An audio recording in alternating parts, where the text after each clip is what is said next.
great to see you, man. And we were just talking just a moment ago that my big apologies. I could not make it down to the Liss Gallery, where of course you had the big opening, but I heard it was amazing. How was it for you to see all your fans down there, man? It's always like it's great. It's really like humbling and like it touches you a little bit because everybody was like really supportive and people love the work and we just got such a great response to it and it's just so awesome. It's just you make a lot of the work in private and then you don't really know how people are going to receive it. So when you put up a show and everybody sees everything and they just have such a strong emotional response to it. It's nice. Makes you feel good. That's what your art does. Look, and something else I got to add too, man. Thank you. And I don't know if you remember or not. You and I did an interview a couple of years ago. I think it was in 2018, 2017. It could have been somewhere around there. It was definitely before the pandemic. You invited me to your home where we did the interview, and I Yeah, remember yeah, that yeah, large painting mural, whatever you want to call it, that was behind you, and I was just like, "Yeah, I remember that." And I went back, I watched the interview, had so much fun yeah. talking to you and everything because you, of course, Torontonian Canadian, but your artwork is just so damn good. And the thing I remember saying about you, even with the portrait that I have behind me, and of course what you have behind you, you are about layers, colors, um, and you can see and feel the feelings in what you see in your artwork, man. That's an amazing thing to transcend through art. Thanks. You said it. I want to layer my paintings and I want to create depth and create interest and it's figurative work and it's expressionist work, I think, more than anything. So I want to Yeah. convey feeling, color, and emotion with my work more than anything else. But pop culture is important to you too, correct?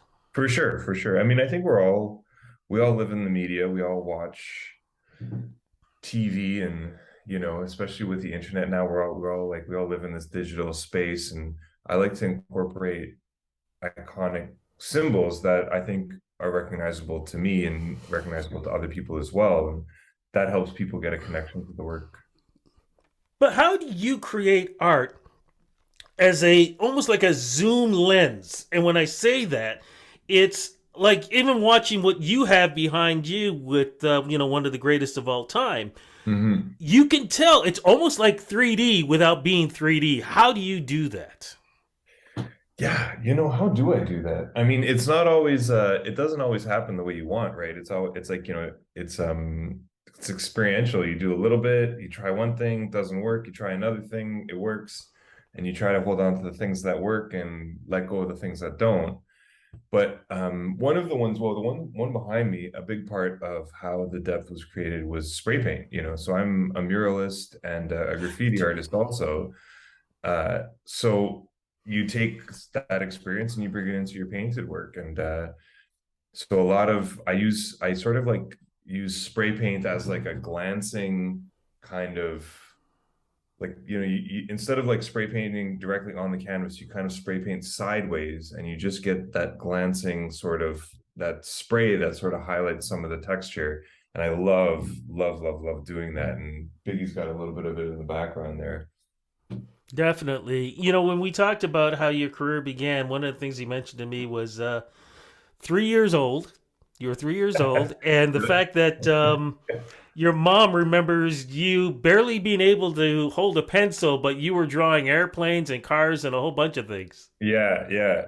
It's I really feel like you're a product of the people around you. And I think my parents were just so encouraging and just always they always, they saw that I loved art. They were worried about the fact that I loved art so much, like, just for my future. But they were always just very, very encouraging. And I think no man's an island, so you can't do it without the people around you. What have been some of your favorite portraits that you've been able to create over the years? Ooh, good question. Some of my favorite portraits. I love a lot of my Star Wars work. but I'm saying that coming off of the last show where I didn't do any Star Wars work, so I think I'm reminiscing about some of those icons. I like that body of work. Well, I also love the westerns. Right in the corner, right here. Yeah, right. Yeah, I love all my Western paintings. I think if I had to say one genre or like one portrait, like my portraits of Clint Eastwood, I think are some of my favorites. Just because they've got like a cool vibe, and he's just such a great subject to paint because he's like a James Dean, or like he's got that sort of vibe to him, and he's a great subject too, that people can sort of put themselves in. They can see themselves as a cowboy, like we all do, right? When you are thinking about what you want to create, how does it come to you? Where does the inspiration come from? I mean, we are talking about pop culture, but are you at the movies and you see something and it goes bing? Are you on, in an Uber and you see something go by and you go bing? How does that work for you? Or even reading a magazine? Yeah, it's a little bit of that. It's a little bit of like everything, and I think like you got to be honest about everything and not try to make things contrived, right? So with a lot of my city work, I'll actually like, you know, take photos in the city of like, places at interesting times, and just go on walks with the camera and just shoot the city, especially when the weather's interesting. So if you have like a foggy day or a foggy night, even better. And different times of the day, sunset is beautiful, but even just like, dawn sometimes is really interesting. And I'll go out and I'll shoot the city with my camera, and I always have a really I have this, because the city, like that urban craziness and that urban chaos is what I want to paint. I want to paint the movement and the action, and I guess it really, because the city looks like an abstract painting sometimes without even doing anything to it, right? So I like, I shoot it in, I take photos of it in that way, and then I take those photos and kind of turn them into paintings. And I like it because I think the graffiti aspect and the illustration aspect to my work really lends itself to like the city paintings. So the show that we just did had I think it had like 6 city paintings in it. It was a very like city heavy show, and I was taking like my that passion that I have for like icons and pop culture, and I just moved a little bit over, and I focused on Toronto, the city that I've been living in for the past like my whole life. And I just wanted to just explore it using the same techniques that I use, same sort of like, spray paint, graphic marker, acrylic, oil, just throwing as much stuff as I can on the canvas, layering it, and just seeing what comes out. And like, like the painting behind you, like, Thank so you. I was going to ask you yeah, about that, the funny, inspiration yeah. behind this. No, because I'm looking at it, and a lot of those lines, see how like her hair kind of like turns into almost like this like stained glass motif. Like that Mm, motif is it's so similar to the way that I've been working with the streetcar tracks, like the wires, the streetcar wires. right. And I see so much of there's 2 paintings that I just did. One's called In Transit, and it's got the sky, but the sky is like basically broken up into a stained glass window of like that's framed by those streetcar wires. Actually, we can get that right. Is it this one here? It's not that one, but that is part of the Ah, series. You know what? Are you getting these off of the website? yeah, I just got it off the website. I actually picked out those 2 pictures and I liked the other one, but I thought maybe when you were mentioning about streetcars, Well, I this really is enjoyed yeah, this one. this yeah. So this is from that series as well, and this is the inside of a streetcar. And I love this because I started painting these because like when you're a poor artist, like you're traveling on the streetcar most of the time, and you sort of have you look out the window, you imagine different things, and one of the things that I think we have there's sort of like a dichotomy. Well, the Canadian art is traditionally like landscape art, right? So it's like the Yes. group of 7, it's like trees and that's like sort of one of the traditional kind of like that's sort of the image of Canadian art that was established in like, you know, the early 1900s.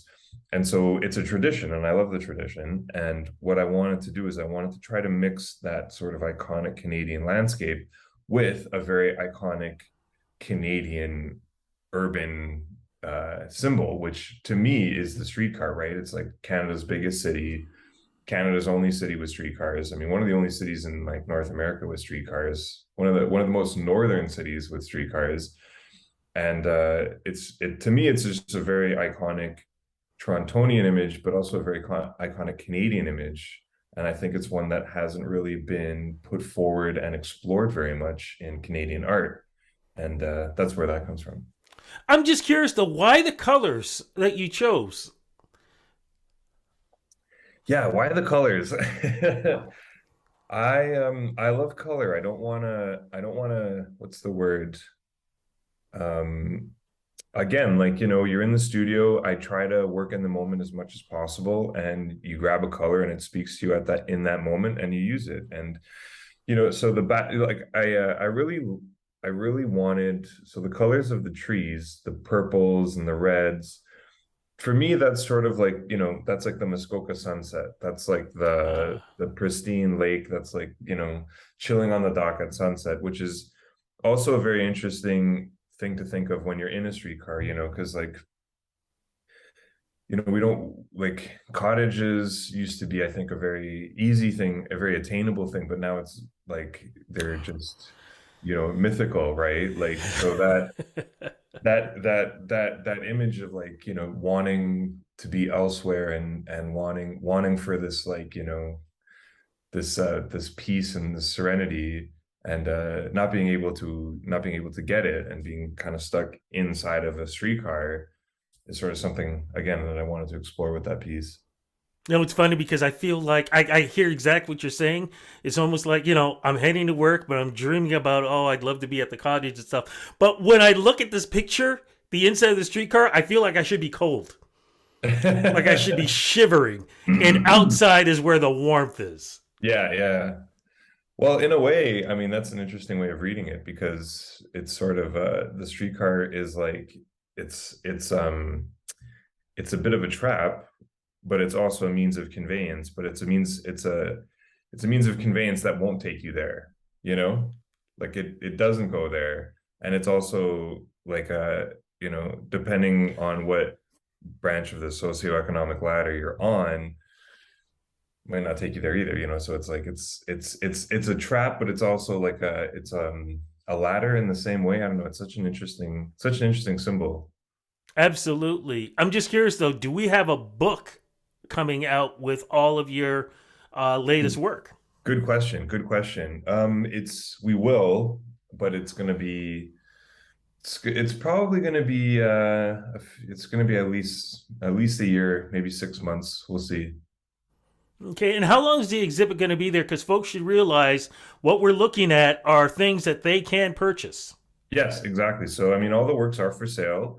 They're on display at Liss Gallery until November 5th is the end of the Okay. show. And the gallery is open nine to six every day, except for Monday. I think it's closed on Monday. And then other than that, go on by. It's right at 112 Cumberland is the address.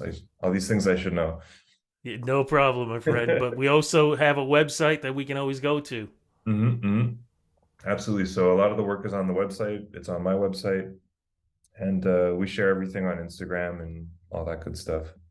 Fantastic. My friend, it's great seeing you. Thank you so much for the interview. Again, my apologies for not making the exhibit, but I'm going to head down there. In fact, I'm supposed to be downtown as we speak today, so I'm Yeah. going to head over there and Anytime take you're a down, peek. give us a ring, and if you ever want to do like a live tour of the show or something, maybe we can work that out.